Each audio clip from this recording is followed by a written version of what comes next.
أعوذ بالله من الشيطان الرجيم বিসমিল্লাহির রহমানির রহিম। আসসালামু আলাইকুম ওয়া রাহমাতুল্লাহ। আমরা গত পর্বে আলোচনা করেছিলাম আরবিতে শব্দের আগে আলিফ লামের ব্যবহার। আরবিতে কোনো শব্দের আগে আলিফ লাম যুক্ত হলে দুইটি বৈশিষ্ট্যের যে কোনো একটিকে নির্দেশ করবে। বৈশিষ্ট্য দুটি হলো, এক, কোনো একটি জিনিসকে নির্দিষ্ট করে বোঝাবে, এবং এর উদাহরণে আমরা বলেছিলাম যালিকাল কিতাবু লা রাইবা ফি।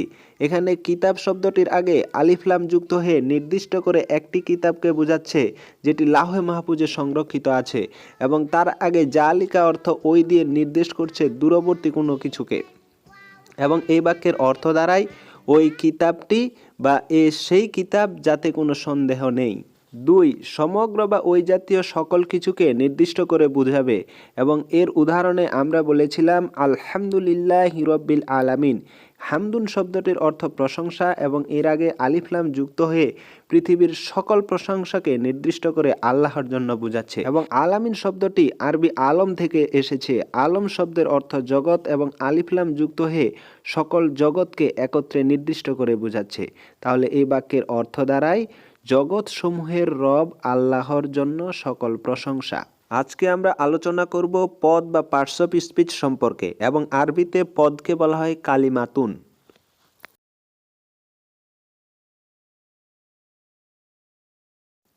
পদ বা পার্টস অফ স্পিচ এবং আরবিতে বলা হয় কালিমাতুন। আমরা জানি বাক্যে ব্যবহৃত প্রত্যেকটি শব্দকে পদ বলে, এবং কোনো ভাষার ব্যাকরণ শিখতে গেলে শুরুতেই যে জিনিসটি চলে আসে সেটি হলো পদ। একটি শব্দ বাক্যে বিভিন্ন রূপ বা গঠনে থাকতে পারে, এবং তার সেই গঠনের উপর নির্ভর করে শব্দটির অর্থের পার্থক্য হয়। শব্দটি কোন গঠনে রয়েছে এবং শব্দটির গঠনে কিভাবে সামান্য পরিবর্তন করে এর বিভিন্ন রূপে শব্দ গঠন করা যায়, এগুলো আমরা সব কিছু জানতে পারি পদ বা পার্টস অফ স্পিচ থেকে। আমরা যেহেতু কোরআনের ব্যাকরণ শিখতে চাই, তাই আমরা আজকে আলোচনা করব পদ বা পার্টস অফ স্পিচ এবং আরবিতে কালিমাতুন সম্পর্কে।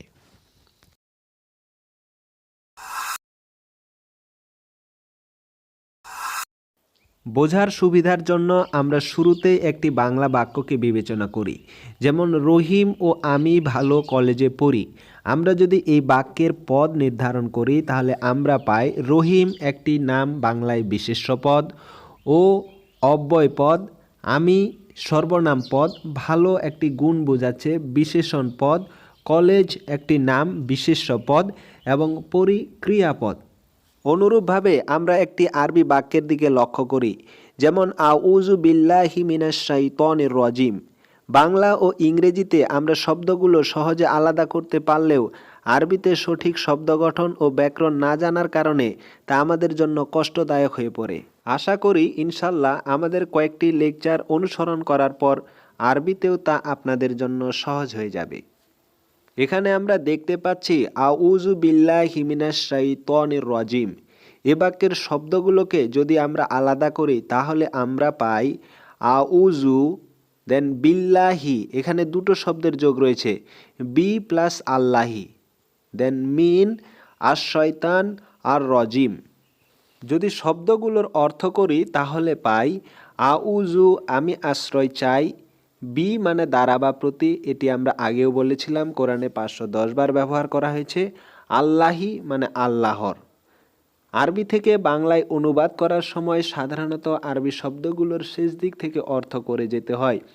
যদি শুধু বলা হয় আউযু বিল্লাহি তাহলে অর্থ দাঁড়ায় আল্লাহর দ্বারা বা প্রতি আমি আশ্রয় চাই। মিন মানে হতে থেকে, এই শব্দটিও আমরা আগে শিখেছি। মিন হামজাতুল ওয়াসলির আগে আসলে মিনা হয়ে যায়। হামজাতুল ওয়াসলি হচ্ছে আরবিতে কোনো কোনো শব্দে আলিফ কখনো উচ্চারিত হয় আবার কখনো উচ্চারিত হয় না, এরূপ আলিফকে হামজাতুল ওয়াসলি বলে। এই বিষয় নিয়ে পরবর্তীতে আমরা আরও বিস্তারিত আলোচনা করব। আজকে শুধু মনে রাখি মিন শব্দটি আলিফযুক্ত শব্দের শুরুতে আসলে মিনা হয়ে যাবে, কিন্তু ব্যাকরণগত ও অর্থগত দিক থেকে অপরিবর্তিত থাকবে। মিন শব্দটির এরকম ব্যবহার আমাদের কাছে অতি পরিচিত, কিন্তু ব্যাকরণ না জানার কারণে আমরা এতদিন বুঝতে পারিনি। একটু উদাহরণের দিকে লক্ষ্য করি। সূরা নাসের 4 নম্বর আয়াতের দিকে লক্ষ্য করি।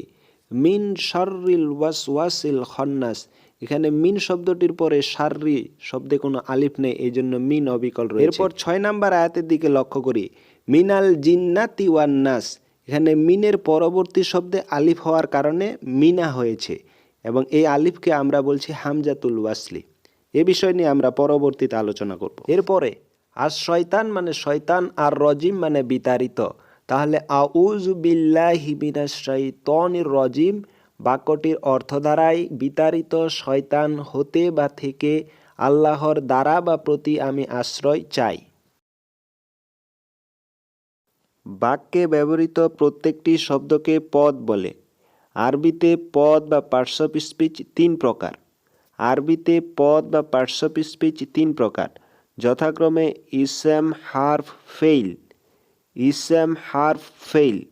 কিন্তু আমরা জানি বাংলা ব্যাকরণে পদ 5 প্রকার এবং ইংরেজিতে পদ বা পার্টস অফ স্পিচ 8 প্রকার।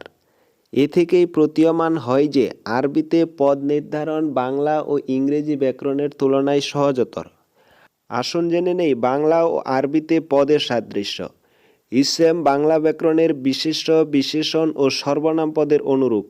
ইসম বাংলা ব্যাকরণের বিশেষ্য, বিশেষণ ও সর্বনাম পদের অনুরূপ, অর্থাৎ বাংলা ব্যাকরণে যে শব্দটি বিশেষ্য সেটিকে ইসম বলে, আবার যেটি বিশেষণ সেটিকে ইসম বলে, আবার যেটি সর্বনাম সেটিকে ইসম বলে। এরপরে হার্ফ বাংলা ব্যাকরণের অব্যয় পদের অনুরূপ। হার্ফ বাংলা ব্যাকরণের অব্যয় পদের অনুরূপ এবং ফেইল বাংলা ব্যাকরণের ক্রিয়াপদের অনুরূপ। ফেইল বাংলা ব্যাকরণের ক্রিয়াপদের অনুরূপ। এখন আমরা যদি উপরের বাক্যটির শব্দগুলোর পদ নির্ধারণ করি তাহলে আমরা পাই আউযু আমি আশ্রয় চাই। এই শব্দটির মূল বক্তব্য হলো আশ্রয় চাওয়া এবং আশ্রয় চাওয়া বাংলায় ভার্ব। আরবি ভার্বের গঠন প্রক্রিয়াই হলো তার সাথে ফার্স্ট পারসন, সেকেন্ড পারসন অথবা থার্ড পারসন এবং বাংলায় উত্তম পুরুষ, মধ্যম পুরুষ, নাম পুরুষ যে কোনো একটি যুক্ত থাকবে। যেমন এখানে আউযু বিল্লাহ, আউযু আমি আশ্রয় চাই। আবার যদি আমরা বলতাম নাউযু বিল্লাহ, নাউযু, তাহলে হচ্ছে আমরা আশ্রয় চাই। দুটোই ভার্ব। আরবি ভার্বের গঠন প্রক্রিয়া কেন এমন, আমরা এগুলো নিয়ে ভার্ব বা ক্রিয়াপদের চ্যাপ্টারে আরও বিস্তারিত আলোচনা করব। তাহলে এখানে আউযু বাংলায় ক্রিয়াপদ এবং আরবিতে ফেইল। বি মানে দ্বারা বা প্রতি বাংলায় অব্যয়পদ এবং আরবিতে হার্ফ। আল্লাহি একটি নাম বাংলায় বিশেষ্যপদ এবং আরবিতে ইসেম। মিন মানে হতে থেকে বাংলায় অব্যয়পদ বা আরবিতে হার্ফ। আশ-শয়তান একটি নাম বাংলায় বিশেষ্যপদ এবং আরবিতে ইসেম। আর রজিম মানে বিতাড়িত, শয়তানের গুণ বোঝাচ্ছে, এটি বাংলায় বিশেষণ পদ এবং আরবিতে ইসেম। অনুরূপভাবে আমরা আরেকটি আরবি বাক্যকে বিবেচনা করি, যেমন বিসমিল্লাহির রহমানির রাহিম। এ বাক্যের শব্দগুলোকে যদি আমরা আলাদা করি তাহলে পাই বিসমি, এখানে দুটো শব্দের যোগ রয়েছে, বি প্লাস ইসমি। এরপর আল্লাহি আর রহমানি আর রহিমি। যদি শব্দগুলোর অর্থ করি তাহলে পাই বি মানে দ্বারা বা প্রতি, ইসমি মানে নাম, আল্লাহি মানে আল্লাহর। যদি শুধু বলা হয় বিসমিল্লাহি তাহলে অর্থ দাঁড়ায় আল্লাহর নামের দ্বারা বা প্রতি। এরপর আর রহমানি পরম দয়ালু, আর রহিমি পরম করুণাময়, তাহলে বাক্যটির অর্থ দাঁড়ায় পরম করুণাময়, পরম দয়ালু আল্লাহর নামের দ্বারা বা প্রতি। এ বাক্যের শব্দগুলোর যদি পদ নির্ধারণ করি তাহলে আমরা পাই বি মানে দ্বারা বা প্রতি, বাংলায় অব্যয়পদ এবং আরবিতে হার্ফ। ইসমি নাম বাংলায় বিশেষ্যপদ এবং আরবিতে ইসেম। আল্লাহি একটি নাম বোঝাচ্ছে, বাংলায় বিশেষ্যপদ এবং আরবিতে ইসেম। আর রহমান পরম দয়ালু আল্লাহর একটি গুণবাচক নাম, বাংলায় বিশেষণ পদ এবং আরবিতে ইসেম। আর রহিম পরম করুণাময় আল্লাহর একটি গুণবাচক শব্দ, বাংলায় বিশেষণ পদ এবং আরবিতে ইসেম। এখানে দেখতে পাচ্ছেন এ বাক্যে কোনো ভার্ব বা ক্রিয়াপদ নেই। আরবিতে ভার্ব বা ক্রিয়াপদ ছাড়াও বাক্য গঠন করা যায়। যদি এ বাক্যের আক্ষরিক অর্থ করি তাহলে পাই পরম করুণাময়, পরম দয়ালু আল্লাহর নামের দ্বারা বা প্রতি। যেহেতু বাংলায় ভার্ব বা ক্রিয়াপদ ছাড়া বাক্য গঠন করা যায় না, তাই এ বাক্যের অর্থে আমরা যোগ করি শুরু করছি। তাহলে আজকে আমরা শিখলাম আরবিতে পদ বা পার্টস অফ স্পিচ 3 প্রকার, যথাক্রমে ইসম, হার্ফ, ফেল।